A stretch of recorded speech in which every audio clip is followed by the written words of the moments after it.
소띠 음력 7월생. 다 알면서도 자기 방식대로만 움직이는 사람의 비밀. 혹시 이런 사람 주변에 있으신가요? 백화점 세일 기간. 다들 신나게 카트를 밀고 있는데 그 사람은 혼자 조용히 휴대폰을 들여다보고 있어요. 가격 비교 앱을 켜놓고 세 군데 온라인 쇼핑몰 가격을 동시에 확인하면서 옆에서 친구가 야, 이거 예쁘지 않아? 그냥 사. 라고 해도 그 사람은 말합니다. 잠깐만. 여기서 사면 손해야. 그러고는 그 자리에서 20분을 더 서 있어요. 결국엔 뭘 샀을까요? 아무것도 안 샀습니다. 집에 와서 혼자 더 찾아보겠다면서요. 근데 신기한 건요. 그 사람, 나중에 진짜 가장 좋은 조건으로 삽니다. 타이밍도 딱 맞추고, 가격도 가장 싸게. 우리가 충동 구매 후 후회하고 있을 때 그 사람만 혼자 활짝 웃고 있는 거예요. 봐봐, 내가 기다리라고 했잖아. 이 사람, 도대체 어떤 사람일까요? 왜 이 사람은 다 알면서도 항상 자기 방식대로만 움직이는 걸까요? 그리고 왜 그게 항상 결국엔 맞는 걸까요? 오늘 인생 문제집에서 그 비밀을 풀어드립니다. 어느 동네 부녀회 모임. 오늘은 마을 축제 준비를 위한 첫 회의 날입니다. 다들 한마디씩 아이디어를 쏟아냅니다. 풍선 장식 어때요? 작년처럼 노래 자랑합시다. 이번엔 먹거리 장터를 크게 열어요. 한창 신나게 얘기가 오가는 그 자리에서 구석에 조용히 앉아있는 한 사람. 그분은 말을 잘 안 합니다. 수첩에 뭔가를 적고 있어요. 날짜, 예산, 담당자 이름. 다른 분들이 떠드는 동안 혼자서 조용히 계산하고 있는 거예요. 작년 예산이 얼마였더라? 올해 물가가 오른 걸 반영하면 풍선가, 음향기기 대여비, 혹시 비가 오면 천막은. 회의가 끝나고 모두가 일어나려는데 그제야 그분이 입을 엽니다. 저 죄송한데요. 제가 계산해봤는데요. 지금 아이디어들 다 하려면 예산이 200만 원 부족합니다. 그리고 그날 일기예보 봤는데 비올 확률이 70%예요. 천막 먼저 예약하셔야 할 것 같아요. 잠시 정적이 흘렀어요. 그리고 부녀 회장님이 말했습니다. 어머, 언제 이걸 다 알아봤어요? 그분은 조용히 웃으며 말했습니다. 회의 시작하면서요. 그 사람, 소띠의 음력 7월생이었습니다. 우리는 이런 사람을 보면 이렇게 생각하죠. 저 사람은 좀 차갑지 않아? 뭔가 계산적인 것 같은데. 가까이 하기 좀 어려운 타입이야. 하지만 사실은요. 그분이 조용히 수첩에 적고 있던 건 냉정해서가 아니었어요. 오히려 그 모임이, 그 자리가 잘 되길 바라기 때문이었습니다. 다만 그 마음을 표현하는 방식이 달랐을 뿐이에요. 누군가는 화이팅! 이라고 소리치며 마음을 표현하고 이 사람은 비올 확률을 조용히 찾아보며 마음을 표현합니다. 따뜻함의 언어가 다른 거예요. 그걸 모르면 평생 이 사람을 오해하고 삽니다. 소띠. 우리 전통시절 분석에서 소는 묵직하고 우직한 동물입니다. 한번 방향을 정하면 꺾이지 않아요. 쉽게 흥분하지도 않고 감정에 휩쓸리지도 않아요. 그래서 소띠분들은 기본적으로 좌뇌 중심으로 살아갑니다. 논리, 계산, 분석. 좋으니까 한다가 아니라 타당하니까 한다. 이게 이분들의 삶의 방식이에요. 그런데 여기에 음력 7월이 더해집니다. 음력 7월, 신월. 이달의 기운은요. 재주가 넘치고 눈치가 빠르고 상황을 주도하는 사령관의 에너지입니다. 이 두 가지가 한 사람 안에 들어있는 거예요. 소처럼 묵직한 두뇌로 설계하고 사령관처럼 영민하게 실행하는 이 독특한 조합. 그게 바로 소띠 음력 7월생의 진짜 모습입니다. 여름 가족 여행 이야기입니다. 형제 중에 소띠 7월생 언니가 있었어요. 여행 한 달 전부터 언니가 준비를 시작했습니다. 스프레드시트를 켜고 교통편 비교, 숙소 후기 분석, 날씨 패턴 확인, 근처 맛집 영업시간 체크.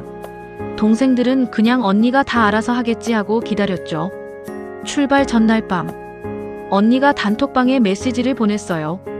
내일 2번 출구 아니고 3번 출구야. 주차장 2번 출구 쪽이 공사 중이래. 그리고 점심 먹으려던 그 집, 월요일 휴무니까 옆에 있는 다른 집 예약해뒀어. 동생들이 깜짝 놀랐어요. 언니, 언제 이걸 또 알아봤어? 언니가 답했습니다. 어제 리뷰 보다가 댓글에 있었어. 당연히 확인해야지. 여행 당일. 다들 신나게 떠들고 있는데 언니는 또 조용히 뭔가를 보고 있어요. 언니 뭐 봐? 내일 산 올라가는데 오후에 소나기 예보 있어서 오전으로 당겨야 할 것 같아. 동생 한 명이 툭 말했어요. 언니는 여행 와서도 일하냐? 그때 언니가 처음으로 피식 웃으면서 말했습니다. 너네가 즐겁게 노는 게 일이야, 내일. 그 여행. 비 한 방울도 안 맞았고, 기다리는 줄 하나도 서지 않았고, 예산도 정확히 맞아떨어졌습니다. 이 언니, 소띠 7월생입니다. 지금 이 영상을 보시는 분들, 혹시 주변에 이런 분이 있지 않으신가요? 말이 없어서 차갑게 느껴지는데, 알고 보면 가장 든든한 사람. 감정을 잘 드러내지 않아서 가까워지기 어려울 것 같은데, 한번 마음을 열면 끝까지 책임지는 사람. 그리고 혹시 그분이 당신에게 차갑게 느껴졌던 순간이 있으셨나요? 그분이 갑자기 선을 그은 것처럼 느껴진 순간이 있으셨나요? 그건 당신을 밀어낸 게 아니었을 거예요. 그분이 당신을 너무 소중하게 여기기 때문에 오히려 더 조심스러워진 거였을 겁니다. 며느리 이야기입니다. 시어머니 눈에 처음 며느리감을 봤을 때 저 애는 왜 저렇게 말이 없지? 우리 아들한테 관심이 없는 건가? 아들이 소개팅에서 만난 여자. 밥 먹으면서도 조용하고 가족 모임에서도 크게 웃지 않고 시어머니가 말을 걸어도 짧게 대답하고 솔직히 처음엔 탐탁지 않았대요. 그런데 결혼을 하고 보니 이 며느리가 신혼집 이사할 때 보증금 조건, 관리비 포함 여부, 층간소음 후기, 학군, 10년 후 시세 전망까지 다 조사해서 엑셀로 정리해왔더래요. 아들이 마음에 들어하는 집을 가리키니까. 오빠, 저 건물 옥상 방수 공사가 안 됐어. 비 오면 누수 생길 수 있어. 아들이 깜짝 놀라서 그걸 어떻게 알아? 했더니 건물 등기 확인하다가 봤어. 시어머니가 나중에 이웃분들한테 이렇게 말씀하셨대요. 처음엔 좀 차가운 애인 줄 알았는데 사실 우리 집에서 제일 속 깊은 애야. 말을 안 할 뿐이지 다 생각하고 있는 거더라고. 맞습니다. 소띠 7월생. 말을 안 할 뿐이지 다 생각하고 있습니다. 다 보고 있습니다. 다 알고 있습니다. 이분들에게 가장 많이 오해받는 부분이 있습니다. 바로 이거예요. 가까워질수록 오히려 더 벽을 치는 것처럼 느껴진다는 거. 연락하다가 갑자기 뜸해지거나 마음이 통하는 것 같았는데 갑자기 거리를 두거나. 왜 그럴까요? 이분들의 내면에는 아주 정밀한 계산기가 있어요. 이 사람이 내 사람이 될 수 있을까? 내가 이 사람한테 상처받으면 얼마나 힘들까? 내가 통제할 수 없는 상황이 생기면 어떡하지? 좌뇌가 이 모든 걸 먼저 계산합니다. 그 계산이 끝나기 전에는 가슴이 아무리 뛰어도 선뜻 다가서지를 못해요. 그게 냉정한 게 아닙니다. 그게 이분들의 방식으로 당신을 아끼는 거예요. 가볍게 대하는 사람에게는 오히려 가볍게 대해요. 진심으로 소중한 사람일수록 더 신중해집니다. 더 조심스러워집니다. 그래서 이런 분과 가까이 지내고 싶다면 절대로 서두르지 마세요. 이분들의 좌뇌가 이 사람은 안전하다고 판정 내리는 그 순간 비로소 마음의 문이 열립니다. 동네 작은 식당 이야기입니다. 소띠 7월생 사장님이 운영하는 된장찌개집. 처음 가게를 열기까지 1년이 걸렸어요. 상권 분석을 했고 인근 경쟁 식당 메뉴를 다 먹어봤고 점심 장사가 잘 되는 시간대를 직접 나와서 세어봤고 주변 직장인들이 얼마짜리 밥을 먹는지 조사했고 오픈은 남들보다 늦었지만 망하지 않는 구조로 열었습니다. 그런데 진짜 신기한 건 그 다음이에요. 오픈하고 석 달이 됐을 때 갑자기 근처에 큰 회사가 이전해 온다는 소식이 들렸어요. 그 소식을 들은 날 저녁 사장님이 혼자 조용히 앉아서 메뉴판을 다시 봤습니다. 그리고 다음 날 기존 메뉴에 혼밥 단품 세트를 추가했어요. 회사원들이 빠르게 혼자 먹기 좋은 구성으로 가격도 딱 맞게 주변 식당 사장님들이 저 집 갑자기 왜 메뉴 바꿨지? 할 때 그 집은 이미 새로운 손님들로 점심자리가 꽉 찼습니다. 계획은 묵직하게, 실행은 빠르게, 준비는 완벽하게, 기회가 오면 망설이지 않게. 이게 소띠 7월생의 진짜 무기입니다. 자, 이제 실용적인 이야기를 해드릴게요. 주변에 소띠 7월생이 있다면, 혹은 내가 소띠 7월생이라면 대화할 때 이것만 기억하세요. 이분들에게 절대 통하지 않는 말이 있습니다. 그냥 믿어봐요. 느낌이 좋아요. 왠지 잘 될 것 같아요. 이런 말을 들으면 이분들의 좌뇌가 즉시 반응합니다. 이건 근거가 없어. 이걸 왜 내가 따라야 하지? 반대로 이분들이 바로 움직이는 말이 있어요. 지난번에 이 방식으로 해봤더니 이런 결과가 나왔어요. 이 두 가지를 비교해봤는데 이게 더 안전해 보여요. 당신이 판단해보세요. 이렇게 말하면 이분들이 스스로 납득합니다. 그리고 납득하면 그 다음부터는 누구보다 열심히 합니다. 핵심은 하나예요. 설득하려 하지 마세요. 납득할 시간을 주세요. 그리고 선택은 그분이 직접 하게 두세요. 이분들의 사랑 이야기 좀 특별합니다. 누군가를 좋아하게 됐을 때 이분들은 바로 고백하지 않아요. 일단 관찰합니다. 이 사람은 어떤 사람일까? 이 사람이랑 오래 갈 수 있을까? 내가 이 사람한테 상처받으면 얼마나 힘들까? 좌뇌가 먼저 답을 내려야 비로소 마음이 움직입니다. 한 여성분이 이런 말씀을 하셨어요. 남편이 소띠 7월생인데요. 처음 사귀자고 할 때까지 거의 1년이 걸렸어요. 그동안 아무 표현도 없길래 관심 없는 줄 알았죠.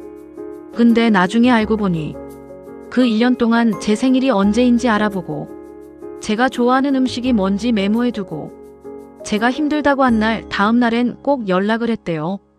저는 몰랐는데 다 보고 있었던 거더라고요. 이분들의 사랑은 빠르게 타오르는 불꽃이 아니에요. 오래 유지되는 불씨예요. 한번 내 사람이라고 좌뇌가 판정 내리면 평생 그 사람 곁에 있습니다. 조용히, 묵묵히 기다리는 사람이 이깁니다. 그런데요, 이분들에게도 그늘이 있습니다. 솔직하게 말씀드릴게요. 이분들은 완벽한 준비를 기다리다가 때로는 그 기회 자체를 놓칩니다. 이런 장면 한번 상상해보세요. 친구들끼리 공동 투자를 해보자는 이야기가 나왔어요. 소띠 7월생 친구는 즉시 자료를 모으기 시작했어요. 수익률 분석, 리스크 분석, 유사 사례 비교, 세금 문제. 한 달이 지났어요. 두 달이 지났어요. 그 사이에 다른 친구들은 이미 시작했고 3달째의 소띠 7월생 친구가 드디어 말했어요. 이제 됐어. 나도 할게. 그런데 그때는 이미 가장 좋은 조건의 자리가 없었어요. 완벽한 타이밍을 기다리다. 그 타이밍이 지나버린 거예요. 이게 이분들의 가장 큰 과제입니다. 인생에서 완벽한 준비가 되는 순간은 사실 오지 않을 때가 많아요. 준비가 80%쯤 됐을 때 나머지 20%는 뛰면서 채워야 할 때가 있습니다. 지금 이 영상을 보고 계신 분들, 살면서 이런 분을 여러 명 만나셨을 거예요. 처음엔 차갑다고 느껴서 멀리 했는데 알고 보니 가장 든든한 분. 말이 없어서 무뚝뚝한 줄 알았는데 뒤에서 조용히 다 챙겨주시던 분. 그게 배우자였을 수도 있고 형제였을 수도 있고 오랜 친구였을 수도 있어요. 그리고 혹시 내가 그런 사람이었을 수도 있어요. 감정보다 이성이 앞서서 마음은 뜨거운데 표현이 서툴러서 저 사람은 왜 저렇게 차가울까라는 시선을 받으면서 그 안에 얼마나 많은 걸 혼자 계산하고 계셨는지 아무도 몰랐던 그 외로움. 오늘 이 영상이 그분들을 혹은 당신을 조금이라도 이해하는 시간이 됐으면 합니다. 소띠 음력 7월생. 이분들을 딱 5장면으로 기억해 드릴게요. 첫 번째 장면. 백화점에서 혼자 가격 비교 앱을 켜는 사람. 이게 정말 최선인가? 를 항상 먼저 묻습니다. 두 번째 장면. 가족여행에서 혼자 일기예보를 보는 사람. 사랑을 표현할 때 말 대신 데이터로 합니다. 세 번째 장면. 회의에서 끝까지 조용히 있다가 마지막에 핵심을 말하는 사람. 준비가 됐을 때만 말합니다. 하지만 그 말은 틀리지 않습니다. 네 번째 장면. 마음이 통하는 것 같다가 갑자기 거리를 두는 사람. 밀어내는 게 아니에요. 너무 소중해서 조심스러운 거예요. 다섯 번째 장면. 완벽한 계획을 세워두고도 실행 당일에 플랜 B로 바꾸는 사람. 머리는 보수적인데 몸은 누구보다 빠릅니다. 이 다섯 장면이 소띠 음력 7월생의 진짜 모습입니다. 그리고 마지막으로 소띠 7월생 본인에게 드리는 말씀입니다. 당신은 이미 충분히 잘하고 있어요. 그 꼼꼼한 눈, 그 신중한 발걸음, 그 조용한 책임감. 그게 당신의 가장 큰 힘입니다. 하지만 완벽한 타이밍을 기다리다. 당신의 그 뛰어난 재주가 빛을 보지 못하고 있지는 않으신가요? 황소는 천천히 갑니다. 하지만 멈추지 않아요. 그게 황소의 힘이에요. 때로는 80%만 준비됐어도 괜찮아요. 나머지는 걸어가면서 채울 수 있어요. 그렇게 내딛는 첫 발자국. 그게 당신의 인생을 한 단계 더 올려줄 거예요. 당신의 묵직함과 당신의 영민함이 함께 움직일 때 세상에서 당신을 막을 수 있는 건 아무것도 없습니다. 분석은 도구예요. 인생은 결국 발자국으로 증명합니다. 오늘 인생 문제집에서는 소띠 음력 7월생. 겉으로는 차가워 보이지만 속은 가장 뜨거운 사람. 다 알면서도 자기 방식대로만 움직이는 사람의 비밀을 풀어봤습니다. 주변에 이런 분이 있으시다면 오늘부터 조금 다르게 봐주세요. 그 침묵 뒤에 얼마나 많은 생각이 담겨 있는지, 그 조심스러움 뒤에 얼마나 깊은 마음이 있는지, 그리고 내가 그런 사람이라면 오늘 이 영상이 조금이나마 내 마음을 알아준 시간이 됐으면 합니다. 인생 문제집은 살아온 날들의 지혜로 오늘을 더 잘 살 수 있도록 돕는 채널입니다. 구독과 좋아요, 그리고 알림 설정 오늘도 잊지 말아주세요. 댓글로 남겨주세요. 주변에 이런 분 있으세요? 혹은 내가 이런 사람인 것 같다. 여러분의 이야기, 인생 문제집이 함께 있겠습니다. 다음 영상에서 또 만나요. 인생 문제집이었습니다.